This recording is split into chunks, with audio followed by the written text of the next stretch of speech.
Steve Barker alipewa moja kati ya masharti Simba ingia hatua ya robo finali na amejiunga na Simba Sports Club ikiwa tayari imecheza michezo miwili. Of course.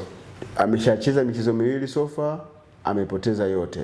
Kwa maana anapata alama moja.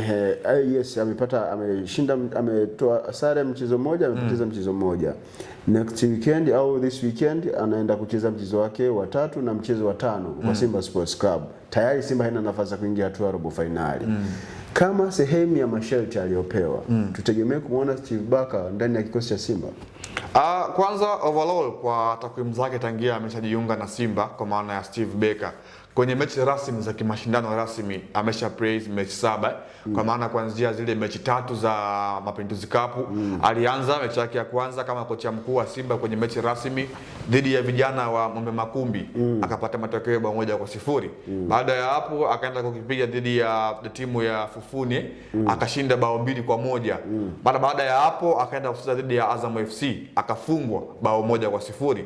And then baadaye akaja kwenye ligi kuu ya NBC Premier League, akatoka sare dhidi ya vijana wa Mtibwa Sugar kwenye mchezo wa ligi kuu, na baada ya hapo akaja akapata matokeo ya kumfunga Mashujaa FC siku za hivi karibuni.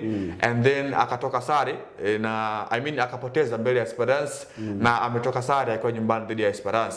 Kwa timu kubwa kama Simba, kocha kwenye mechi 7 ambazo amecheza kushinda mechi 3 pekee, and then mechi 2 kupoteza, and then mechi 2 pia kutoka sare, inakuwa haina maana kwa sehemu moja ama nyingine, kwa maana wao ambacho wanakihitaji overall ni consistency ya mwalimu katika eneo moja ama nyingine. Lakini by the way, Simba imekuwa ni klabu ambayo watu wengi wamekuwa hawamruhusu kocha kwa kiasi fulani, kwa maana wao wenyewe wameona kile kipindi ambacho ameshakipitia, kwa maana mpaka hivi sasa kwenye huu msimu wa mwaka 2025-2026 Simba imeshafundishwa na walimu watatu, kwa maana alianza mwalimu Pat Davis, akafuatia Dimitri Pantev, lakini amefuatia na mwalimu Steven Barker ambaye yeye ni kama vile amekwenda kuendelezea pale ambapo wengine wameshapotea. Lakini katika upande wa ligi ya mabingwa barani Afrika bado Steven Barker alikuwa na nafasi ya kuipeleka walau Simba hatua ya robo finali, kwa maana amechukua Simba ikiwa imesha play mechi 2 pekee za hatua ya makundi, huku ikiwa Simba haina alama yoyote, and then alikuwa amesalia na mechi 4. Unakuja kuangalia kwenye mechi 4 ambazo amesalia, 2 ameshapoteza, kwa maana ametoka sare mchezo mmoja then akiwa nyumbani, and then ameshafungwa katika uwanja wa ugenini dhidi ya Esperance. So unaona ile nafasi yake ambayo alikuwa nayo amekwisha kuipoteza kwa kiasi fulani. Na timu kubwa kama Simba sitaki kuamini kwamba wakati wanamsaini, kwa maana kujiunga na klabu yao ya Simba, hawakumpa hayo malengo ya kuvuka hatua ya robo finali ama tu kufika kwenye hiyo hatua kwa sehemu moja ama nyingine, kwa maana hiyo sehemu ndio imekuwa kama kigezo cha timu kubwa kuweza kufikia malengo yao kwa msimu mzima, kwamba kwenye msimu huu tulifanya vizuri kwa kufika hatua ya robo finali ligi ya mabingwa barani Afrika. Lakini kwa Steve Barker hiyo inaonekana kwenda kuweza kuwa ngumu kwa kiasi fulani. And then compared bado tuangalie, sawa kapoteza michezo miwili kwa maana ya sare na kufungwa mchezo mmoja. Amefungwa mechi 2 Azam FC na Esperance. Amedondosha alama 5, si ndio? Kitu ambacho wewe unahisi ni sahihi kwa Simba kufanya maamuzi kumuondoa kwenye hii michezo miwili ambayo amepoteza ligi ya mabingwa, ambako ndiko amefeli pakubwa kwenye hatua ya yale makubaliano ya kwanza kabisa ya kuipeka Simba hatua ya robo finali. Kuna sehemu yoyote ambayo unaweza kumtupia lawama Steven Barker kwamba timu ilicheza vibaya, hili ni kosa lake, Simba anapaswa kumwadhibu kwa kumuondoa? Ipo ile eneo? Always makocha huwa wanaadiliwa ili bali kuweza kufukuzwe. Yaani does matter is kitu ambacho kinaonekana kwa upande wa Simba dhidi ya mwalimu Steven Barker ni bado wachezaji wameshinda kufit kwenye mfumo wa mwalimu kwa sehemu moja ama nyingine. Kwa maana kifalsafa ni kama vile Simba falsafa ya possession football, au wengine wamekuwa wanasema ni joga bonito, kwa maana wanapiga ule sema ni mpira mzuri, kwa maana kupiga pasi nyingi huku wakiwa wanatembea. Simba huo mpira kwa muda mrefu tumekuwa hatujauona. Pengine tuanze kufikiria nyuma wakati yuko kama kocha kama vile Diego Gomez da Rosa, wakina Sven van der Broek, ndo Simba ilikuwa inacheza mpira kama huo, kwa maana wanakupiga mpira mwingi and then unaovutia, lakini pia wanakufunga. Lakini kuanzia amepita mwalimu Abdelrahak Benchika, Robert Oliveira, akaja pia mwalimu kama vile Fadlu Mang'ana Davis tulikuwa hatushuhudii Simba ikiwa inacheza mpira mzuri. Mara nyingi walikuwa wanabase kwenye matokeo huku wakiwa na mpira wa kasi.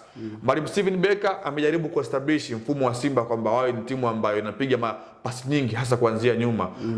Players wameonekana kutofit kwenye huo mfumo, and then unakuja kuangalia Simba imejaribu kuwa na viungo wengi kwenye uchezaji, lakini bado unaposema hawafiti kwenye huo mfumo ili hali kwenye first half kwenye mchezo ule ufanyika Benjamin Mkapa dhidi ya Esperance, Simba walionekana kucheza vizuri. Hata kwenye mchezo wa Mashujaa ligi kuu Tanzania bara walionekana pia kucheza vizuri. Kufungwa ni sehemu ya matokeo ya mpira wa miguu. Kwa nini tusikubaliane kwamba kuna sababu nyingine tofauti na mwalimu zinazopelekea Simba kufanya vibaya na mwalimu hapaswi kuadhibiwa? Of course zimekuelewa vizuri. Nakumbuka wakati Young Africans ikiwa chini ya mwalimu Nasruddin Nabi, ilikuwa ni Yanga ambayo watu walikuwa wanaituhumu kwamba inakata upepo dakika 70. Waweza kawa gari limewaka, wameshacheza mpira mzuri, lakini ikifika dakika 70 Young Africans ilikuwa ni mbovu kweli kweli. Yaani unasema hii ndio Yanga ambayo imeanza kwenye first half, lakini mengi aliibuka. Pengine pia wakaanza kumjaji aliyekuwa kocha wa viungo, kwa maana Herb Goodich kipindi kile alikuwa na marasta hivi, ambaye sasa hivi yuko Orlando, wakaanza kumtuhumu pengine anaweza kawa ni shida kwa sehemu moja ama nyingine kwa upande wa fitness level ya wachezaji. So pengine wanakuja kujaji kwamba kwenye ule mchezo ambao tunazungumza zaidi Simba na Esperance, ambao ulikuwa una hatima kwa upande wa Simba, unaangalia Simba walitumia energy kubwa sana kwenye kiwanja, walikimbia sana kwenye ule mchezo, walikuwa wana force kweli kweli, walikuwa wana push. Pengine kwa upande wa energy, kwa maana fitness level ya wachezaji ilikuwa chini. So tunakwenda kumtupia lawama nani? Kocha wa viungo wa klabu ya Simba.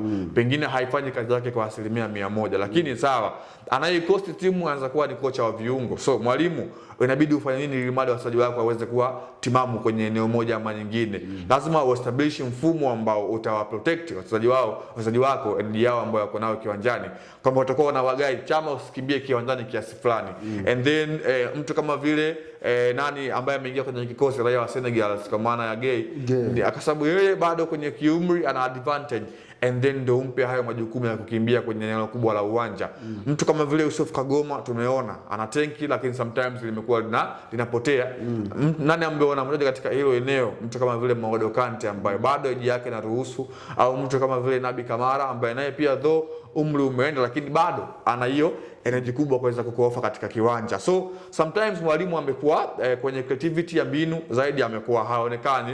Ndio maana watu wengi mara baada ya mchezo wakawa wanalaumu why alikuwa ameona Kagoma ameshatoka kwenye kikosi, and then unamtoa tena Maodo Kante ambaye alikuwa anafanya timu iwe na why katika eneo la midfielder, and then unambakisha mtu kama Nabi Kamara peke yake ambaye kimsingi kila mmoja anamfahamu. Nabi Kamara kwenye kuwin ile physical battle amekuwa ni mgumu. Yeye pengine atakuofa kwenye zone marking tu pekee, lakini kwenye man to man marking, binafsi yangu bado naona Simba waendelee kumvumilia Steven Becker, kwa sababu ukiangalia kimkakati bado Simba safari ndefu ya kujenga timu yao ambao wao ndio wanaamini. Kufukuza makocha haiwezi kuwa suluhisho la shida yao. Wanahitaji kocha ambaye kwanza atakuwa kifalsafa anaendana na players ambao wanapatikana. Ndio maana tumeona kwenye kulitambua hilo wakaamua kuleta players ambao mwalimu mwenyewe ndio pendekezo lake ndani ya kikosi. So hii inamaanisha kwamba kuna sehemu ambayo Simba pengine wanatamani wafike wakiwa na mwalimu Steven Becker kwa kiasi fulani. Moja kati ya vitu ambavyo Simba Sports Club mnapaswa kuvifanya ni kumvumilia mwalimu Steve Becker. Ifikie hatua muujenge utamaduni wa kuwavumilia walimu. Hii inawezekana. Kuna walimu mnawaondoa wakiwa bado hawajafikia katikati ya kile ambacho wanategemea kukifanya wakiwa na Simba Sports Club, na hapo ndipo ambapo kuna mafanikio yenu. Hakuna mafanikio yanayokuja kwa haraka. It's just a matter of process and tolerance. Mimi ni Usama Hamisi Usama, nilikuwa na Leopold John. Keep watching. This is Annual TV.